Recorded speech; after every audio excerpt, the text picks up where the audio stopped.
पोलादपूर पोलिसांकडून मिळालेल्या माहितीनुसार फिर्यादी जितेंद्र रामचंद्र सकपाळ यांच्या जागेत आरोपी यांनी बोरवेलचे काम चालू केले।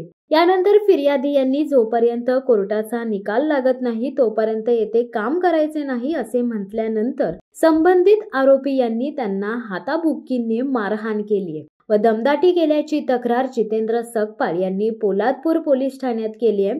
तसेच त्यांच्या विरुद्ध असलेले फिर्यादी संतोष सकपाळ यांनी दिलेल्या फिर्यादीनुसार संबंधित जागेचा विषय हा न्यायप्रविष्ट असताना संबंधितांनी जागेवर काम सुरू का केले याचा जाब विचारण्याकरिता गेले असता आरोपी यांनी हाताबुक्कीने मारहाण करून जीवे ठार मारणार असल्याची धमकी दिली आहे। या प्रकरणी पोलादपूर पोलीस ठाण्यात येथे एकमेकांविरोधात गुन्हा दाखल करण्यात आलाय। यामध्ये आरोपी जितेंद्र सकपाळ, प्रतीक सकपाळ, सोहम सकपाळ, गणेश सकपाळ व अन्य अज्ञात चौघांविरोधात गुन्हा दाखल केला आहे। तर संतोष सकपाळ, गणपत सकपाळ, सुनीता सकपाळ, सचिन शेठ तसेच अन्य अज्ञात दोघांविरोधात असे एकूण परस्पर विरोधी 14 जणांविरोधात गुन्हा दाखल करण्यात आलाय। या परस्पर विरोधी भांडणामध्ये 4 जण जखमी असल्याची देखील प्राथमिक माहिती मिळाली आहे। पोलादपूर पोलीस ठाण्याचे पोलीस निरीक्षक अनिल जाधव यांच्या मार्गदर्शनाखाली सहाय्यक फौजदार जागडे या संपूर्ण गुन्ह्याचा अधिक तपास करीत आहेत।